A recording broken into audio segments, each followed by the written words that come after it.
Hello, everyone. Welcome back to the final episode of the good ending of Fritz's ending. Yeah, let's get into it. The corridor is quiet at this time of night. The only sounds the footsteps of patrolling guards. I'm on my way back to the bedroom after an exhausting day of meetings, speeches, and conferences. I'm always out late these days as a result of my many meetings with the counselors, the witch representatives, and, well, everyone else. Though Fritz has taken to sitting beside me at these meetings as a show of goodwill, he is absent more often than not, busy doing volunteer work around Angel and assisting others with construction work and errands. Volunteer work is his personal way of showing commitment to the people of Angiel. It's one of the most important goals on his to-do list for the future. There is one thing on his list, however, that is reserved just for me. We usually set an activity for our nightly get-togethers, but tonight is different. Fritz told me earlier he had something special he wanted to show me. Father was nice enough to let me excuse myself early. I stop in front of my door with a smile. I am glad Father approves of Fritz enough to help me carve out time for him. When I come into the bedroom, the first thing I notice is Fritz sitting by my window, a book in one hand and a handful of chocolates in the other. I eye the glass jar beside him, which is conspicuously only half full. A week ago, I started filling with chocolate because I knew Fritz has a sweet tooth, but I didn't think I was going to have to refill it every day. Fritz looks up abruptly. Oh, Lisette. He suddenly tries to drop a handful of chocolates back into the glass jar. Bonum Vesper. I blank for a few moments as I try to recall the meaning of the words. Bonum Vesper. Fritz moves to sit on my bed and pats his face beside him. Good evening. Do you remember what salve means? That one's easy. It means hello. That's right. And carpe diem? That one is an expression that means... I sigh as I plop down on the bed beside him and rest my head on his shoulders. How nice of you to quiz me now, when I can barely think straight. They say the best way to remember language is to keep repeating the words. That's not how Aduiva stuck in my mind. That word was a special case. 2 years ago, Fritz taught me that word, so I'd have a special way to call him to my side. Back then, I had no idea he read languages to be closer to his mother. I had no idea he was trying to keep me close by teaching me that word, too. But now, I smile. It has been a few months since Fritz suggested we learn this language together. He wanted to do something special with me. Because he enjoyed languages so much, he studied learning the foreign language he'd been studying before. He suggested learning the foreign language, sorry. I'm glad that this is something the two of us can do together. Because really, if I could, I would do everything with Fritz. We both promised each other that we would do just that 2 years ago. And though the years pulled us apart, we have been able to reconnect. He has been so much happier recently. We both have. Today's been a long day, so how about we only review a few phrases before we do what it is you wanted to do tonight? I glanced at the book, expecting it to be open to the page we stopped on. Instead, I'm surprised to see an envelope tucked between the pages. What's this? Fritz sighs. The king person delivered it to me earlier. I pull out the envelope between the pages and turn it over my hands. It's addressed to Fritz, and it's from an unknown address. Who wrote it? Fritz takes the envelope from my hands, opens it, and pulls out the letter inside. He begins to read it out loud. To Fritz, my son. I nearly slapped the letter out of Fritz's hand, but managed to restrain myself. The letter is sure enough from his Spanish father, Alxter. It's a letter filled with apologies, though I doubt the sincerity of the words. At the end of the letter is a request to meet in Brigantia. What are you going to do? I want to keep Fritz here. I want to force him to burn the letter so I don't have to worry about that Alxter scheming again. So I do not have to worry about him using Fritz to get what he wants. But this is Fritz's decision to make. This is his life. He must do what he feels is right. I think I'm going to see him. Fritz pulls me closer and plants a kiss on top of my head. Don't look so glum, Lucette. You remember what I said about my mother? That you received no closure with her. Fritz nods. I don't want that to happen between my father and I. I'm not his shadow anymore. I'm my own person. I'm strong enough to face him, and I want to face him. I want to show him that I'm not like him. The words ease me something in me, and I sigh without realizing. Fritz smiles. Will you come with me? Of course. I'll personally strangle Alcaster if he says the wrong thing. Oh man, I love her. She's so feisty. That's my ice princess. Perfectly regal and perfectly terrifying. He laughs when I nudge him. Anyway, let's put aside the specifics of that meeting until later. He slides the letter out of the book and sets it on my bedside table. The motion makes my heart swell with pride. Fritz has come a long way. I have never been so proud of him. So, getting back to our lesson. Here, tell me what this phrase means. Amortificent omnia. You've told me that one before. Oh? Love conquers all. I flick his forehead. You really are forgetful. Sorry, I wasn't sure about that one because I haven't heard it in one of your speeches yet. He grins at me and I blush. 2 months ago, when two of us started learning the language together, I gave speeches to townspeople about bridging the divide between witches and humans. Back then, I used one of the foreign words Fritz taught me, carpe diem. He was proud that I'd used it, but he hasn't stopped teasing me about it since it happened. That was months ago, and I've been waiting impatiently for an encore ever since. I reached forward to snap the book shut, cheeks still warm. I think that's enough for tonight. But I haven't even taught you anything. You called me here early because you had something you wanted to show me, correct?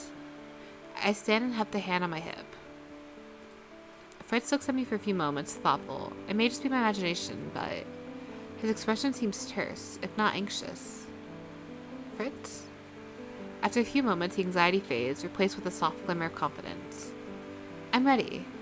What? He laughs. To take you to that place I want you to see. He stands up and takes my hands. It's a surprise, so I'm going to blindfold you at some point. Are you okay with that? You asked me after you already said this plan. You already planned this out. You trust me, don't you? With my life. Then there won't be any problems. He squeezes my hand as the two of us head out into the corridor.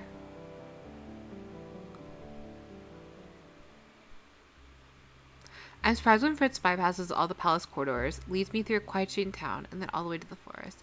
Oh, this is the same spot where everyone else takes us at. That's so cute. We were only just on the outskirts when he pulls out a blindfold to me. May I?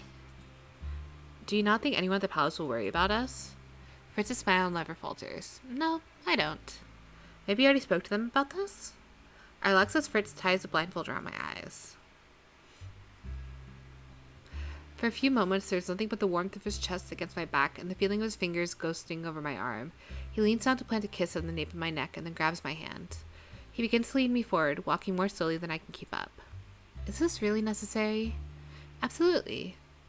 I can hear the smile in his words. I remember 2 years ago it took me a long time to trust Fritz. So long, in fact, that I feared I would never trust him again. Yet, here we are. I hold tightly to Fritz's hand as he leads me down the forest paths. On the occasion we run into an obstacle, Fritz pauses to move it out of the way or to help me duck under some branches. Are we almost there? Fair. What does that mean? Almost. His fingers tighten around mine. For a few moments, I think I can feel his hand quivering in mine, but it's probably just my imagination. Eventually we stop. Fritz takes a deep breath and then slides his hand out of mine. Fritz? You can take out the blindfold now, Lucette. I don't know why, but my heart is thudding loudly in my chest as I pull the blindfold from my eyes. The first sight that greets me is the most vibrant, lovely thing I've ever beheld. Is he gonna propose? Oh my gosh, this is so pretty. Oh my gosh, the art in this game. Oh, I love it. The forest is filled with soft white lilies. Everywhere I look, I see them. There are so many, in fact, the petals rain down from the branches, covering me in what feels like delicate snow. I stare at everything in amazement, and then suddenly my eyes are on Fritz. He's standing in front of me holding a beautiful lily bouquet. What's all this? At night, I hope you remember. Fritz hands me the bouquet with a gentle smile. I've always wanted to do something like this for a while, only I hadn't summoned up the courage to do it until now. I'm decent with a sword, but I've had to practice things like this. Things like this? Fritz looks at me with a sheepish smile on his face. Years ago, when you told me that you loved me, and when I told you that I loved you as well, I was only able to say it because you told me first. For the longest time, I was afraid I wouldn't be good enough for you, that I could no longer be your knight in shining armor if I gave up my title. But, now I feel differently. He gestures to the bouquet, and I gaze down at the clump of beautiful flowers and sigh. It's beautiful, Fritz, and you've always been good enough for me. I didn't see it at first because of my own stubbornness, but there's no one I'd rather have by my side. I touch one of the lilies and pause as a glimmer between the petals catches my eye. Slowly, I reach in towards it. My fingers close over something round and cool, something that makes my fingers prickle with anticipation. What? Before I can say anything else, Fritz is suddenly down on one knee in front of me. He holds one of my hands on his own. Fritz said, I don't have the regal upbringing of a prince, and for the longest time I was afraid I could never stand as your equal, but he squeezes my hand. I love you too much to not want to improve myself. His cheeks are flushed crimson. Because he said, you are my foundation, you are my past, my present, and I would love for you to be my future. He kisses my hand. I love you, and I have for a very long time. And if you would still like to marry me, as you said 2 years ago, even if I'm no longer your knight, I'd very much like to put this ring on your finger. I feel tears at the edges of my eyes, but I do not reach to rub them off. my cheeks. I do not mind being honest in front of Fritz. I've seen all of his sides. Why should he not see all of mine? Princess Lucette Riella Britain, would you do me the honor of allowing me to become your husband? I collapse to my knees so I can wrap my arms around his neck and bury my head into his shoulder. You're supposed to ask me to do the honor of becoming your wife. And yes, I would be honored. Fritz puts a hand to the small of my back and pulls me closer. I assure you, I phrased it that way on purpose, my beautiful princess. Because to me, the greatest honor of my life has and will always be being by your side. You show me that love can conquer all. I managed a breathy chuckle at Fritz's lap, leans over to take the ring from my hand and slip it onto my finger. It gleams on my finger perfectly, like it was meant to be there. Amor de vincent omnia. That's right. He pulls me towards him, and in the quiet of the clearing, there's just the two of us, sharing the warmth of our combined embrace. Does my family know? Of course, I already told them all about this. His Highness said it was fine, so long as you're prepared to be surprised when I make the public announcement. Pretended to be surprised. I could not help but laugh. I think I prefer something personal like this. As do I. I've always did prefer having you to myself. He cups my face in his hands. He places a kiss on my forehead, then one on my nose, and then lastly he presses a kiss to my lips. And the kiss is filled with so much hope and longing that I cannot help but become lost in it. When it's over, he presses his forehead to mine. Thank you for helping me become a better man. And thank you for helping me become a better woman. I love you, Fritz. I love you too, Lucette. Forever and always. He starts to laugh. As always, his laughter is full of so much joy it lifts my heart. I want to hear it for the rest of my life. And now I'll be able to. And their love lasted forevermore. So I would like to give a big thank you to everyone who has watched me play this series. I have one more episode to record, and that is just the quote-unquote bad ending. But I greatly appreciate you all showing me all the love and support through the series. If you're watching this out of the order I filmed it, oh well. But thank you guys, and I hope you've enjoyed this as much as I have. This was such an amazing, wonderful game, and I hope you all enjoyed it. I'll see you in the next one. Bye!